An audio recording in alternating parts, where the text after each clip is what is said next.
What is up? Welcome to this week's episode of Lambgoat's Vanflip podcast. Today I am joined by Asger, who is the is it guitarist frontman? You're like a frontman for the Copenhagen-based progressive gent metal band VOLA, who's been around for almost 2 decades. But like I just explained to Asger, Yes.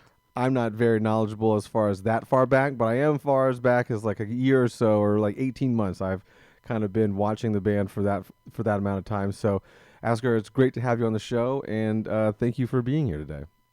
Thanks for having me. It's a pleasure. No problem. You guys are you're about to leave on a tour that's going to support your upcoming album, Friend of a Phantom, which is, out of a 20-year career, you've got a couple albums already out already.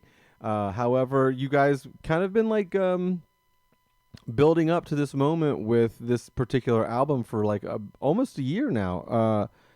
I can remember the main reason why you guys have been so prevalent in my wheelhouse recently is because when you guys released Paper Tiger, for some reason or another, that song would play after every song that I watched on YouTube for a number of months.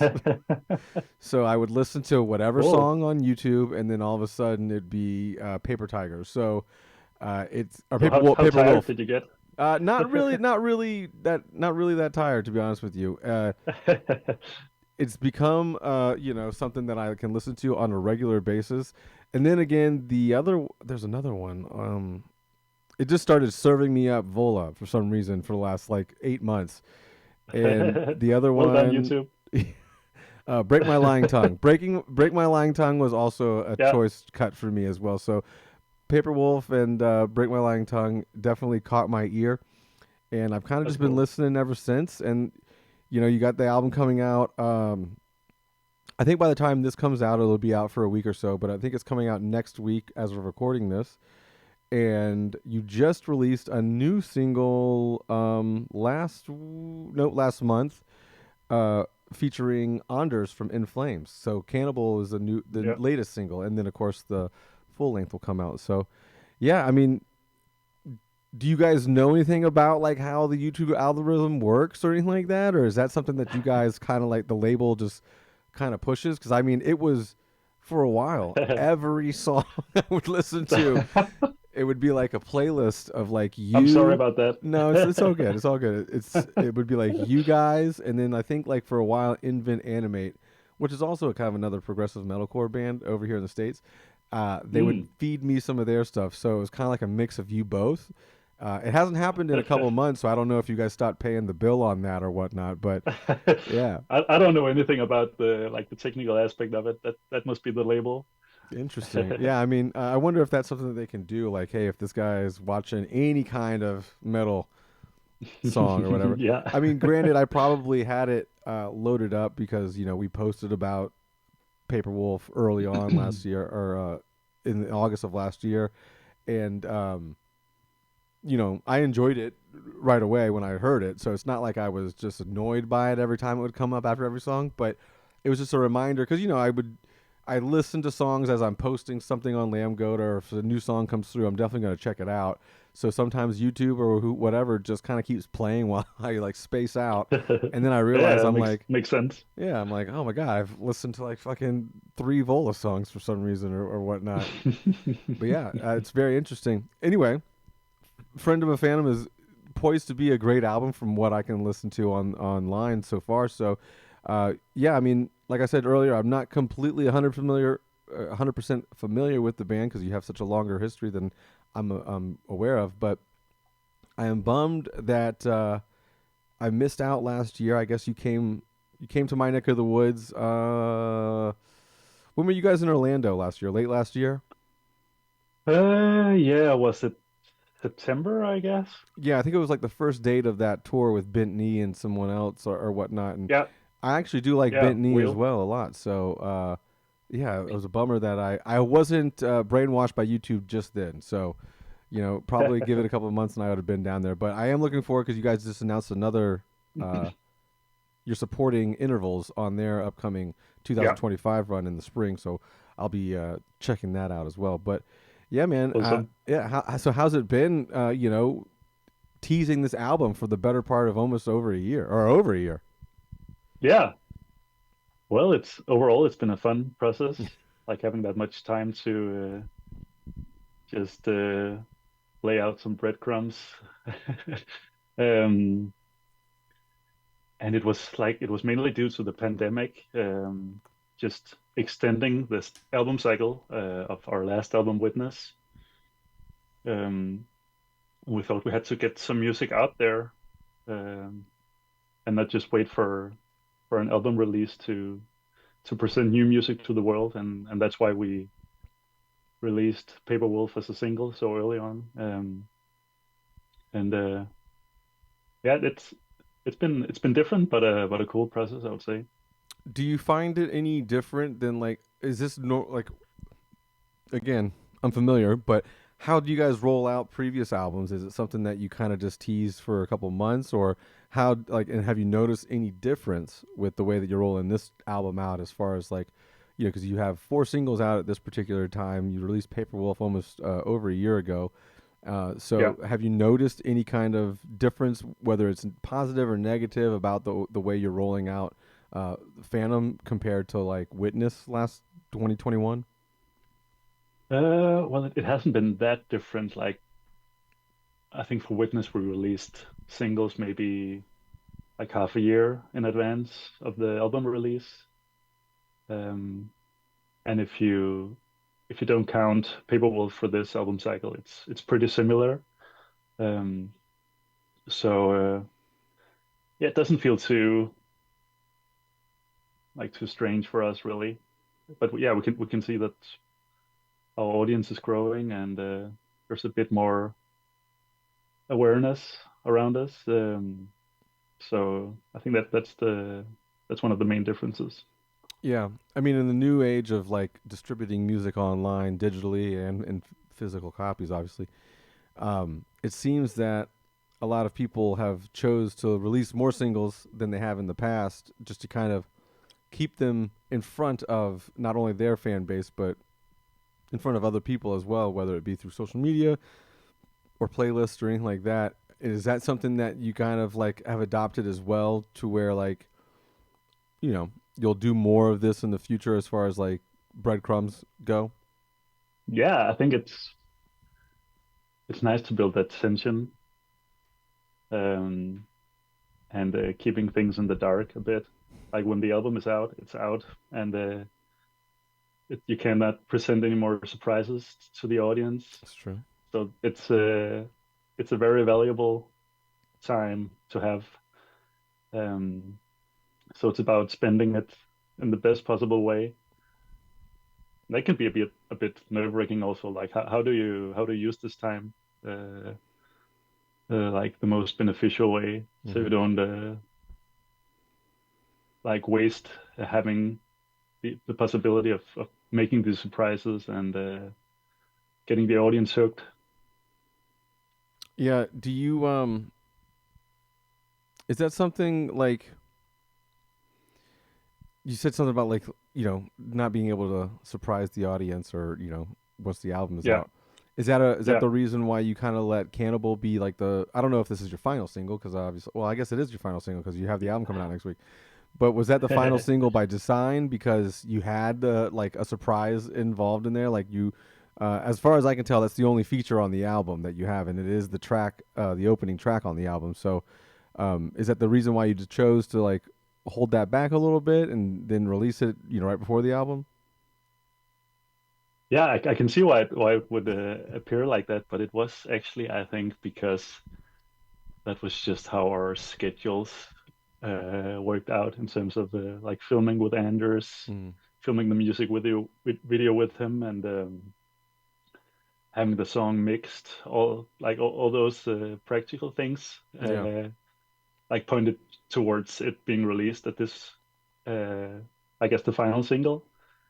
Um, but I can also see that it sort of is a build up for the album, having this guest feature on the last single. Yeah, it's hard to follow up with something else after that. So it has to be the album release, I guess, now Yeah. for us to continue to build up something, some tension. Do you what goes through the process? Like, how does the band or whoever decides like which singles get released? You know, which ones are the singles? Which tracks are the singles? And um, with the first one, Paper Wolf, like, was that recorded at a different time than the rest of the album? Is that why it came out a year, before? And did you die? What made the decision to add that to Phantom? Yeah. Um, yeah, we ended up recording uh, like the drums into batches. Like we had to divide the drum recordings because our songs weren't finished for the album in time. um, but instead of totally of not going into the studio at all, we decided to just do it in two parts. And Paper Wolf was like one of the songs that we recorded in that first part. Um, and yeah, it just sounded fresh to us and a bit different than what we had done before, like relying a bit more on power maybe than on being very melodic. Mm-hmm. Um, like usually we go for these, like we try to make choruses sound as big as possible and have hopefully a catchy melody. But this time it was more about the energy, I think, and the guitar work is also much more busy than what we usually do. Mm. So it felt like a cool track to release to sort of wake people up and like have them maybe listen to Vola with a different mindset about like a lot of things being possible in our sound. Um, and that was, yeah, one of the primary reasons for us choosing it as a single, I think. Um, yeah, So you were saying you did the album in kind of like chunks. What other yeah, tracks? I mean, like, obviously you had other tracks involved in that first recording session. So, yeah, were any other singles that you've released over the last couple months, were those also included in that first batch, or were they all just? yeah, yeah. Yeah, Break My Lying Tongue was also in that batch. I could see that. I could see that. Um, and I think I don't know how we got here was also. It's hard to remember now. Yeah, yeah, yeah. It's so long ago. Yeah, exactly. So yeah, I think it was like that. Is it weird for you guys to sit on, like, I mean, post pandemic? Obviously, prior to the pandemic, you guys probably didn't sit on music as long as has everyone had to in the pandemic, because no one knows when everything's going to go back together, blah blah blah, and when do we release it, yada yada. Don't want to miss the boat. However, um, you know, it seems like you've, I don't know when you went in the studio, but Paper Wolf came out in August of last year, so you probably recorded it, worked on it prior to that. Is it weird for you all to like sit on some final, maybe not like exactly final product, but like for 18 months, 24 months, like is it hard to do that and still be a band playing shows and doing all this other stuff, and you just know you have this sitting in the back waiting to go? Yeah, yeah, it's a special feeling. Just really looking forward to everyone hearing it. Um, but yeah, I've just been keeping busy, like first recording, then no, first writing the songs, then um, producing, then having them mixed, uh, then making music videos. Like it seems there's always something to do. Um, so I never really get to sit down and just uh, look into the future and put my legs up and like await Yeah. the final reveal of what we have created. Seems like there's always something to do, just keeping me distracted. Well, that's good. Um, so I think maybe this tour we'll embark on now will be sort of a moment to reflect a bit on what has happened uh, these last couple of years. So that will be nice. Yeah, you'll have a little breather, you know. Well, you'll still be working, Yeah, but you got a little breather. yeah. It sounds strange, but because it is a tour and like you play every night, but there's also like you lay in your bunk after the show, and it's actually a very relaxing moment of the day, just enjoying that the show is over, and um, there's some space to think about how everything is like working out for us, and Yeah, coming together. yeah, and just enjoying what we do. Yeah.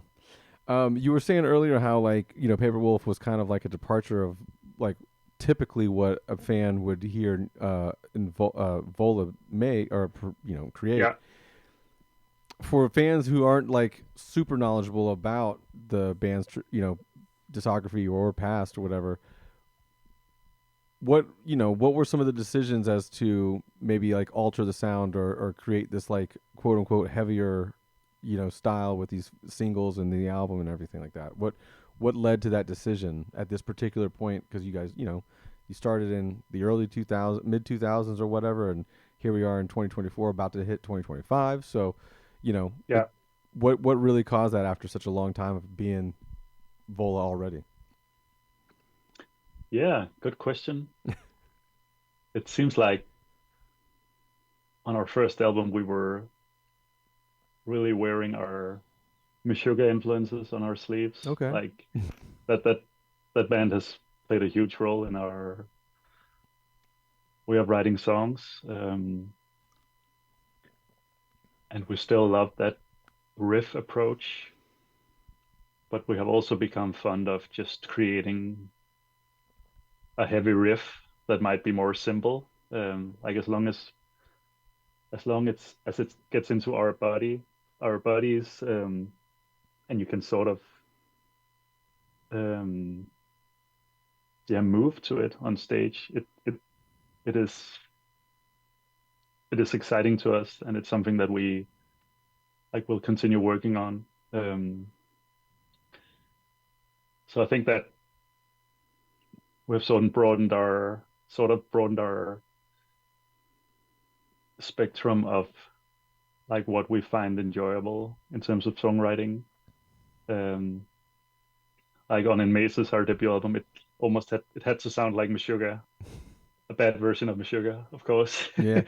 uh, for us to be satisfied. And now it can sound like pretty much anything, as long as it has some kind of VOLA trademark in it. We're happy about it.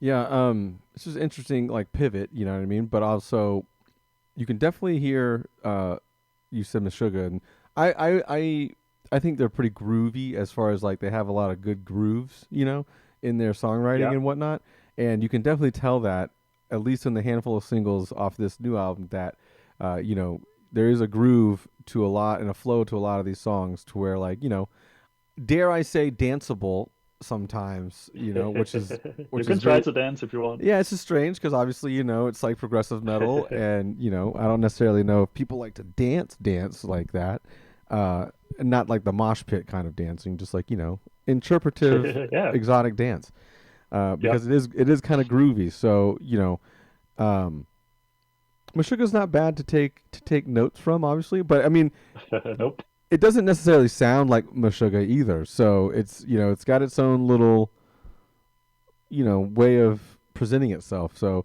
it's been the singles have been very enjoyable. I'm looking forward to listening to the whole thing. I haven't listened to the whole thing yet. I'm sure the album is sitting in my email box, but I just Mhm.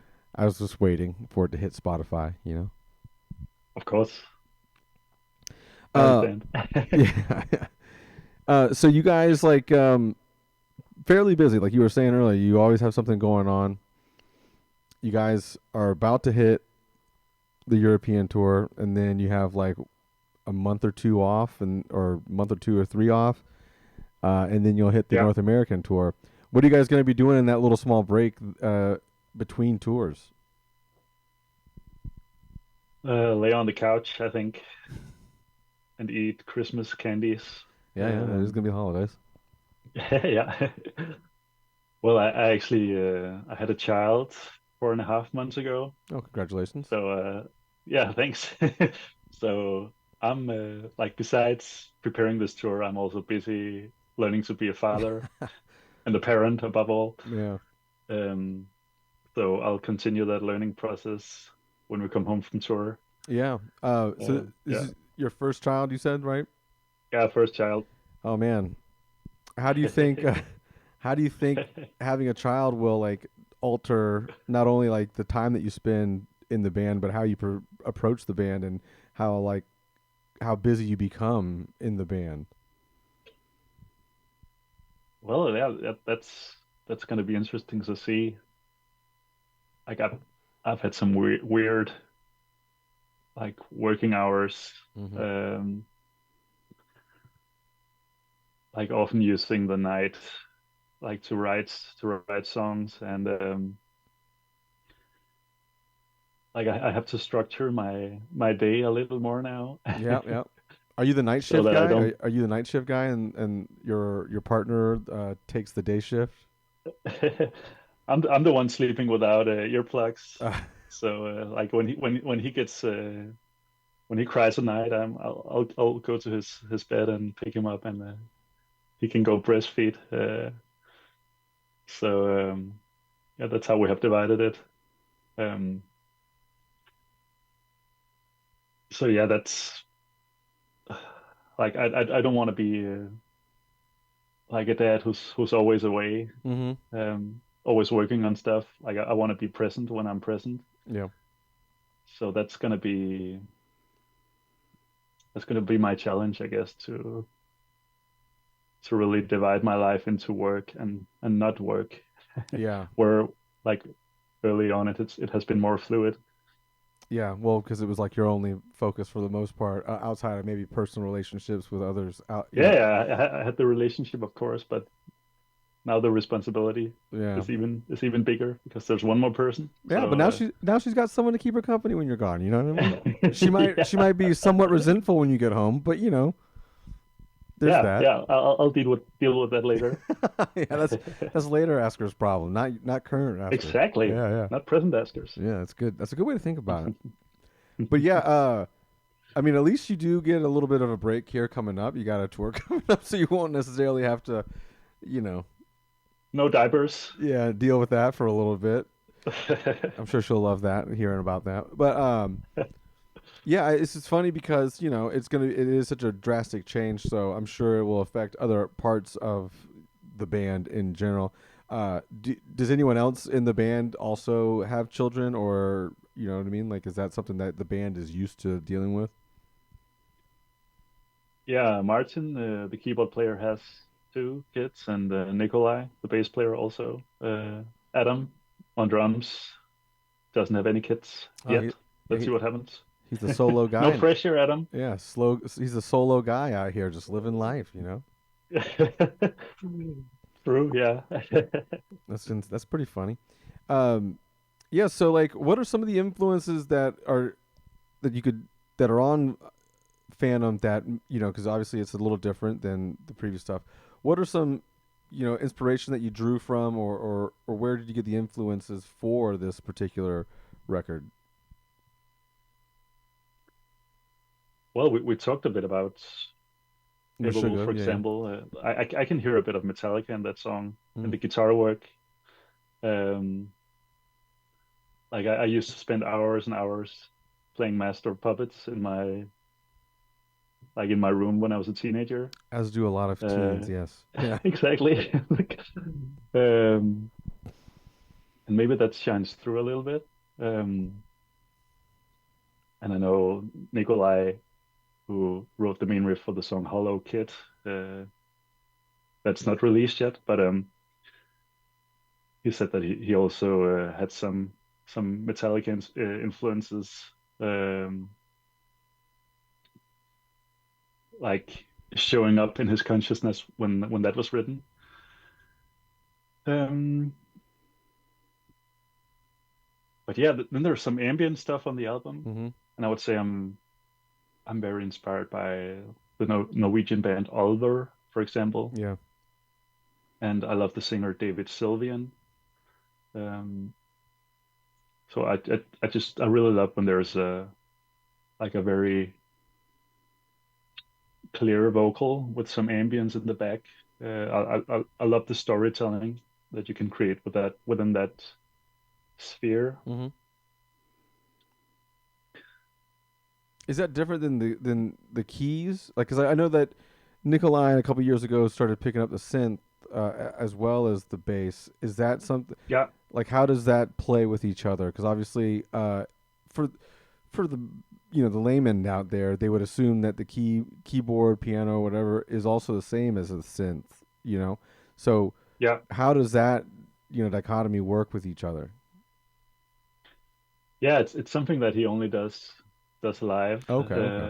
at least up until this point. Let's see what happens in the future, but it is Martin who creates the like those bass synths, Okay. and then for the sake of creating a hopefully exciting performance, we try to sometimes put those roles into other instruments, and Nikolai will play it on a on a synthesizer. Is it like Uh, a guitar bass, or is it like you know push the keys kind of synthesizer? yeah, it's just a small bass Ah, synthesizer. he should Yeah, do like a dual. He should get like a synthesizer and bass yeah, dual neck, and just kind of like that'd be cool, if you could figure that out. But we should. yeah, that's for a performance. It's very Yeah, performative. That'd be interesting to see. true. Um, what is like the writing cycle for you guys? Like when do you know, or when do you start writing again? Like because obviously you've had this album kind of in the can for almost 2 years, a year and a half. So like obviously you're gonna kick off the supporting runs for these in the next couple weeks here, and that's gonna take you till the middle of next year, probably even later. But like when do the guys decide to hey we should start writing, and then when do you decide like we have enough ideas to kind of like flesh out some stuff and like what do you decide the timeline for Vola going forward? Well, when we wrote our last album, we had just finished like the final. It was our first, I guess, headline tour, and just had a completely like blank canvas, nothing to do except just writing this next album. For this new one, it was very different, as I talked about, because of the pandemic. We had to Yeah. sort of squeeze in uh, writing Friend of a Phantom in between touring. Um, and I usually like just to focus on one thing at a time and just to shut everything else out and like be 100% on this project. And yeah, that's just something I love to do and I find very creative. But it is also maybe a bit of a privilege to be able to do that. Um, so I think we will begin writing the next album like next year in between tours, Okay. and then we'll see if we can focus or if it will be too much of a distraction to have those tours also. But yeah, I think it's difficult to be sort of in two album cycles at once. I could see I that. really like to finish something before I begin the next Yeah. phase. Historically you kind of release full lengths at least, every 3 years. So Yeah. I guess technically fans might expect one in 2027 or something like that. So there's that. Unless we do like Tool, right? Yeah, I mean, you take a 10-year break or whatever, but if you're gonna do like Tool, you got to do exactly like them. Pull all your stuff off of streaming for 20 years, and then realize you've missed the boat and be like, "Ugh, I should probably put that up there." Exactly. I don't Yeah. know. I don't know if you saw that recently, but Maynard came out and was like, "That probably wasn't the best idea." And I mean, everybody here is like, "Duh, yeah, you fucking missed out." But I But that's digress. Tool, right? They That can do is, whatever they want. it is kind of like the allure of the band. You know what I mean? I'm sure that I know that definitely probably played into the lure of it. Just because you know you had to have the CDs. That's like basically the only way to listen to it in the current day and age before it was on streaming, unless you Yeah. were a kid of the piracy era like myself and could pirate everything. But I True. also had the CDs, and but you'd have to like have the CD in your car or rip it to MP3 or something like that and have it on your phone. But it was very difficult. Or I guess you could have bought it on Apple Music too. I guess they had it available there, I think, but just not streaming. Yeah, true. Would Vola Yeah, ever I used forego to have streaming? a Oh, go ahead. what? Sorry, No, go ahead. Finish your thought.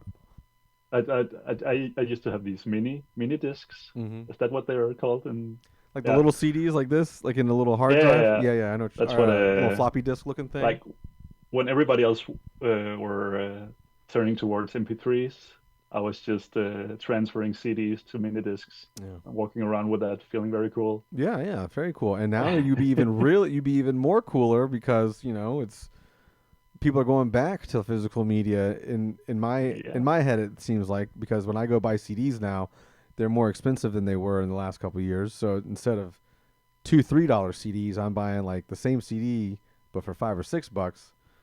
And I'm like, come on, man, I'm trying to get a deal here. Like That's true. I do scoff That's sometimes interesting. Yeah. when I see an album for like $10, a used CD for $10. I'm like, oh, come on, what the hell? Too much. Yeah. So you don't buy vinyl or No, no, I do. I have a bunch of vinyl behind me yeah. too. Like Okay. I'm dumb, so I buy both. I'll get a CD That's and a vinyl of some bands, and then after a while, I was like, okay, I have to decide which bands get the vinyl only purchase, and then CDs oh are a little more flexible because they're cheaper, right? yeah. So Yeah. I can do I can wrap my head around buying a $10 CD if I have to. Sometimes if I have to really break the bank and do that. Uh, but I can't buy everybody's album for $30 or No. $39, $29 on vinyl. But yeah, usually they're the variants or whatever, like the more limited press type things. I'll go ahead and try to Yeah. get on vinyl. Yeah, I got a pretty decent collection, but it's nowhere near like my 600 CD. I have like 600 CDs, and I started recollecting those like 5 years ago because I got rid of all my CDs back in the day like an idiot, Yeah. thinking like MP3. I don't need this. I have like a fucking million songs on my iPod. I didn't. Yeah. I got rid of all those CDs, but now I've spent the last couple years buying them all back and then some. So that's why I know that that CD was $2. Now it's like fucking $6. What the hell's going on? Yeah. Yeah. I also I think it's maybe 2 years ago now. I sold all of my CDs to like a secondhand Mm. CD store. It was a tough moment. Yes. Uh, I guess my eyes became a bit Tear. wet, Yeah, but yeah, yeah, yeah. Shed a tear, drop a um, little. I did. But yeah, it had to go that way. Like they were just collecting dust. But Yeah. like back in the day, I was just it was really my one of my main focuses to go buy albums maybe once a week or something. Yeah. That almost felt like a hobby, and now that's gone. Yeah, Yeah, I still do for it. me. Yeah, yeah, I still Yeah. do it. I'm still out here in the streets and the trenches, as we call it. But the weird thing is, back in the day, a lot of people may or may not remember this, but you'd have like these little listening stations sometimes on like at CD stores Hmm. or record stores, and they would have a couple CDs there so you could preview like what the record sounded like or whatever. So Yeah. now I basically do the same thing, which is people are gonna probably say this is stupid because I'll bring up my spot. I'll go to the CD store and I'll have my headphones in. I'll be listening to Spotify, but I'm like looking up the CD that I'm about to purchase to see like, hey, is this something that I really want? So I'll Yeah. listen to it on Spotify and then buy the physical copy right there in the store. But that being said, I also I kind of make it a point sometimes to fire up the CD player behind me. I have a CD player, record player behind me with like Cool. like with the speakers and I got the setup. It's not the greatest setup, but this is just a setup I bought off of the internet. I parted out here and there. People were selling stuff on Facebook or whatnot, and That's cool. So is that your main way of listening? now then to CDs and vinyl, or do you No. still listen a lot to Spotify also? Yeah, yeah. I'm still on Spotify and YouTube a lot. Uh, there's something I currently right now. I just brought this out of storage. Because I was moving a little bit ago, so I brought it out of storage, and something's wrong with one of the components. I don't know which component, if it's the receiver or the CD player or whatnot, but something is not working correctly. So luckily, I can go to like the Goodwill. I don't know if you have something like that over there, like the Salvation Army, where people go donate stuff, kind of like a thrift store, but Yeah, even definitely. cheaper than the thrift store. Yeah, yeah. So, a lot of the times people pass away or get evicted or something like that, and then a bunch of stereo stuff just ends up at the Goodwill. So you just got to Yeah. keep your eye out, and I got to get a new receiver.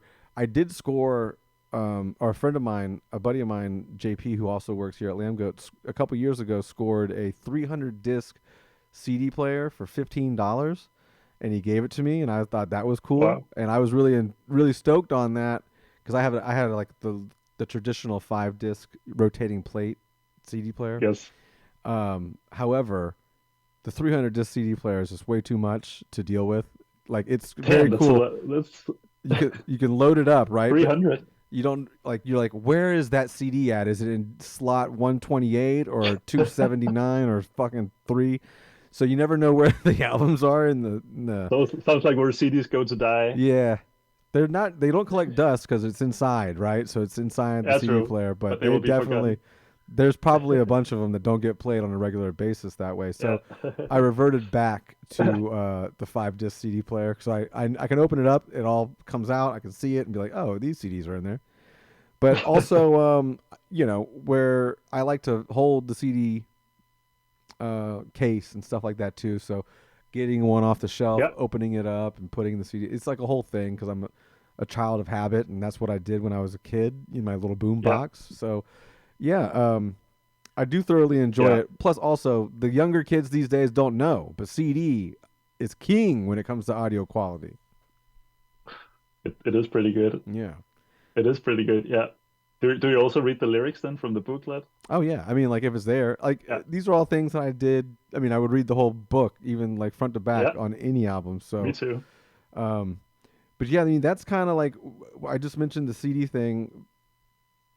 I was listening to streaming for so long, and then I just randomly had a CD, and my car has a CD player still. I know that's rare too, but I put the Yeah. CD in, and I was like, "Oh my god, this sounds so much better than what I've been listening to the last couple of years." Not that I'm not listening to Spotify now. I just have to crank it up all the way all the time, and it's Yeah. still not as good. But CD when you put a CD in the car, it's night and day difference. Yeah. Yeah. Yeah. True. It is just like just one step above, I guess, from a like even though it's pretty good like MP3 decoding, I guess. Yeah. But how Um, often are you getting the on streaming 320? services. Yeah, you're not getting 320 kbs on that though. You know what I mean? You're getting some kind of Yeah.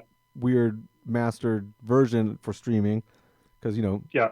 the VOLA album's mastered probably in multiple ways. It's probably mastered for vinyl, digital, and then maybe CD or Yeah. something like that. So that's another thing that people don't necessarily realize is that what you're hearing through maybe your car speakers is really mixed for like your headphones. So Yeah. That's true. yeah, something people are learning a lot today.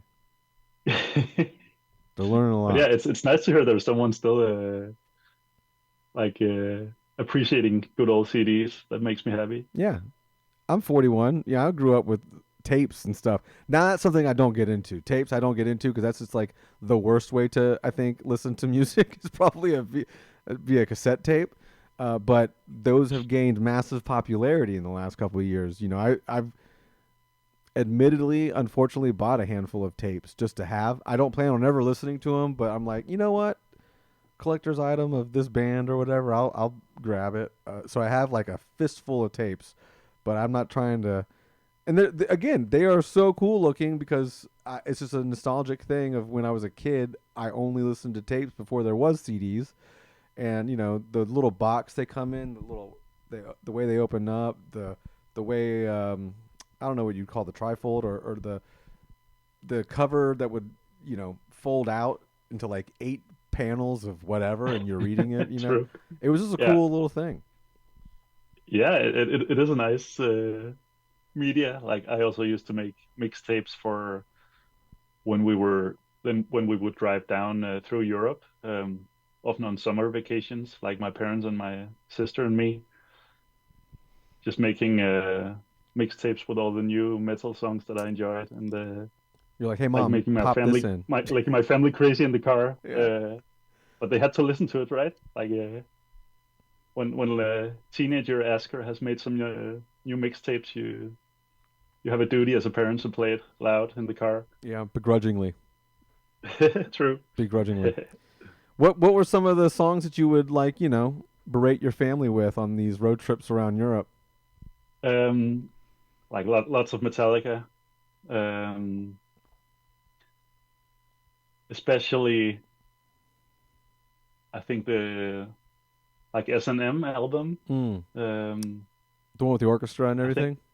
yeah, Yeah. Great album. and That's a sleeper. That's a sleeper from that band. I don't know why people hate on it, but I mean, I became a Metallica fan not like Ride the Lightning or Kill Them All or whatever. I didn't really get into them until about like I mean, I heard Enter Sandman as a kid, you know what I mean? Like I was a kid and I heard it and it was cool. yeah, yeah, But I didn't really get into the band until about like Load. Like that part of yeah, like that was when I started really getting into Metallica. So S&M for me was like, fuck yeah, dude, No Leaf Clover, that was a banger for me. yeah. It's like the same with me. Like I discovered the band in the late '90s, I guess, and that was when S&M came out. And yeah, I listened a lot to Load and Reload also. So I sort of got that hard rock sound of theirs Yeah. into my system first, Yep. and then I gradually moved towards their more aggressive stuff. But like it still has a big place in my heart. Yeah. Those songs, and yeah, as you mentioned, No Leaf Clover, so a beautiful song. Yeah. And yeah, overall, S&M is just an amazing album, I think. And I watched it so much on DVD also. Yeah, that was Like it was something. my favorite live DVDs to watch when I was a kid. Yeah, MTV would play the No Leaf Clover video that was taken from that performance, and so that yeah, um, odd oddly enough, when scouring for CDs recently in the last year or so, I found S&M 2. I haven't even heard anything on it. I think it's Hmm. still wrapped. I didn't even know they did an S&M 2, but I saw it and it's like the 2 disc plus the DVD package, and I was like, shit, for $7 I'll buy that. So I've never even Of opened course. it, but I have it. You know what I mean? So I should probably check that out. But Yeah. I think finding Metallica like that, uh, I don't know if as a younger individual of when I was younger, I don't think I would have really gravitated toward like Ride the Lightning and Master of Puppets and Kill 'Em All version of that band. Um, I needed that intro of like you said, the heavy rock, hard rock version. Yeah. And then that Yeah. spawned also my love for like finding other heavy music as I went on. So like, of course, 5, 10 years later, I could then probably stomach some of the, you know, what's going on in those earlier albums. And then then I'm looking back on like, well, fuck, this is like a completely different band, and so Exactly. it's cool because you have two different versions of that band, and Yeah. I never saw them live either. When I went years without seeing them live, and then we saw them 2 years ago or a year ago when Yeah. they played one of the big Danny Wilmer festivals here in America. They you know were playing 2 nights, and one of them was like all throwback hits. And so like by now I'm like, okay, I know most of these old songs, but also they're going to play like Fuel and some stuff off Yeah. the other albums that I'm like super into that aren't as crazy and hectic, but yeah, it was a good Yeah. time. They did play the Black album in reverse, which I did not have a good time at. That I didn't really enjoy that much because No. it's not my favorite album. The Black album's not my favorite, but you have to sit through like the entire album to hear Enter Sandman, so that was a bummer. But Yeah, it's like yeah, it's really an album that divides people, right? Yeah, it's But you polarizing. can't deny that it just sounds amazing, right? Yeah, Um, but yeah, I think what was special for me also with Load and Reload, for example, were the cover. You like the cover and the idea behind the the psychedelic covers. blood and semen and whatever else was rumored to be. Exactly. Yeah, also just I really love the like James Hetfield's vocal production. So I just I was mesmerized by his vocals. Just Yeah. they just sounded so awesome, I think. And like if you go back in time and listen to Master of Puppets, for example, the vocals are a bit more distant and layered. Well, the whole recording is not the best either. I mean, like it is a traditional thrash recording, thrash metal recording, Yeah, but I'm not a big fan of that very more like more high pitched, tinnier sound of those early records. I really do enjoy the more full sound where you can hear more bass, and Jason Newsted yeah. stands out a little bit more in on that stuff. And yeah, I mean, it was like I said, a great intro, but then like as I got older, I could then stomach that stuff that I probably wouldn't have liked as a younger kid. Yeah, yeah, totally the same for me. Like it was a good starting point for exploring, and then there was so much to explore, which was just Yeah. I felt like a like diving into a treasure. So Hmm. yeah, that was a special time. Yeah. Do you? I have to admit, like when Jason left the band and Robert came in, I probably stopped listening to Metallica or paying attention Yeah, to them as much. Did yeah. you kind of keep your Metallica fandom going the entire time? Like, have you been Well, I remember really anticipating Saint Anger, Uh, just really looking forward to that one coming out because like I had become a huge fan with like with S&M mm-hmm. and yeah, Saint Anger is the first studio album after that, I guess. Like with original Mm-hmm. material. Um and yeah, I kind of liked it. Like I think it has some good songs. I'm sure it's grown on you since then. It has grown on a lot of people since then. Yeah, Yeah. yeah, I remember really liking like Frantic, for example. I think that's a cool riff. And like the song Some Kind of Monster also. Mm-hmm. Um, but yeah, around that time, so many other bands just starting to like get into like my orbit, like Mm-hmm. discovering like Swedish metal, Yeah. Soilwork, Opeth, Meshuggah, So and how did that not they get into your wheelhouse earlier? Being in that area of the world, like how did Metallica? Well, I mean, Metallica is obviously yeah. like a giant band, so like that there's that. But um, like how did you miss all those like not local but somewhat local bands to you? You know what I mean? Yeah. Um, like I guess like my big sister played a big role in me getting into Metallica, for example. Like Hmm. I could hear it being played in her room, just listening outside the door. Uh, the same with Nirvana, for example. Okay, yeah, yeah. That was a big band for me also. So a lot of the inspiration to check them out came from her. Um, and like she didn't listen to those other bands I mentioned. So that was something I primarily discovered online, I think. So it like the internet also had to happen Yeah, true. before I could discover those bands. And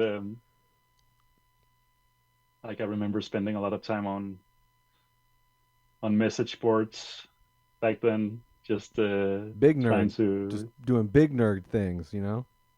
exactly. Yeah. Yeah, I remember this forum called Harmony Central, I think. Uh, like lots of music discussions there. Um, and I think that played a big role in me discovering like Opeth, for example, and those other bands that were like less mainstream than Hmm. Metallica. Yeah. Now we say that, but those bands are like you know, I don't know if Yeah, you, they're huge I don't now. know if you can say mainstream, but they're fucking huge. Yeah, those bands are Yeah, huge now. yeah. Um, Speaking of Metallica, not Metallica, sorry, Nirvana.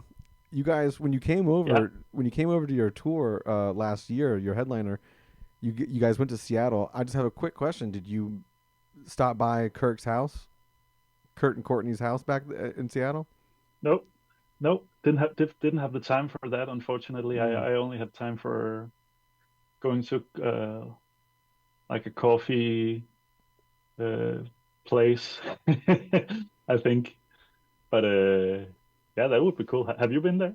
I just went. I went like 2 months ago. Okay, We cool. we went to the Nice. Pacific Northwest, and a family member of mine was getting married in Vancouver, Washington. But we flew into Okay. Seattle, Washington, stayed there for a couple of days, and yeah, that was.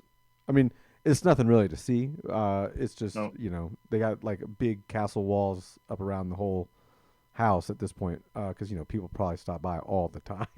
Yeah. Just so Yeah. it's probably annoying, but yeah, no, Must be. I stopped by. I stopped by and checked it out.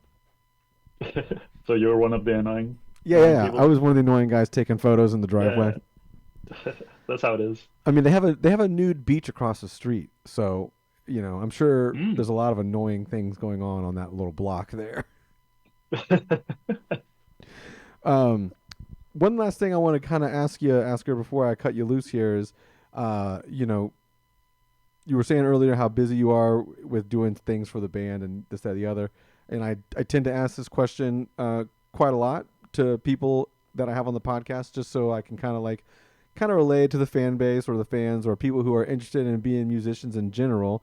Um, is Vola like your solo gig as far as like job is concerned, or do you have other like do you do stuff on the side? I mean, clearly with the child coming now or child here now, you may be doing other things to Yeah. supplement some income here or there because it's more than just you and your partner now. But yeah, so do you do anything outside of music, or is it just music based at this point? Yeah, I can't live off the band at this point. Would be amazing if it could happen at some point. But yeah, I do a little bit of mixing on the side, and I've done some music for children's TV also.